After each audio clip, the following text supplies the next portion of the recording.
You were the campaign manager to Joey Saldino. Shout out to Joey. Hey, Joey. Another fellow Staten Islander, who many of you may know better as Joey Salads, a controversial YouTuber. So I first met him at the Metropolitan Republican Club, the other Republican club here in New York City, when you guys first started his campaign. He eventually ended up shutting down his campaign prematurely, but what I love most about it was that he, like President Trump, had a controversial past. And of course, the left used the memes of his wild YouTube videos against him constantly, but he ran anyway. He loves his country. So, how was it to be his campaign manager having to deal with those constant attacks? And also, will Joey run again? And when you come on the show, Joey? Anyway, go ahead.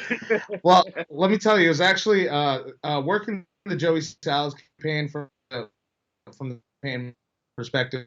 I mean, I think it was an incredible opportunity. You know, you have this sort of unique, once in a lifetime kind of candidate who has this very interesting, controversial past. But in reality, if you look forward to the future, you're more likely to have candidates who, you know, when millennials they start getting to that age where they want to start participating in politics, they're going to have a lot of their own, you know, video content, photo content, whatever social content, creative content out there that you're going to have to manage, right?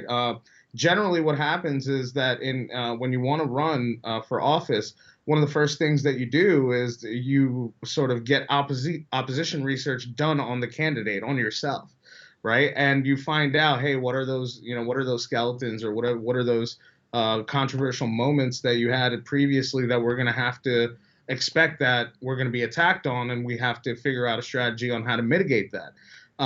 Now, when it comes to a Joey Salads, that file was endless, right? He has endless content out there and endless controversial content out there.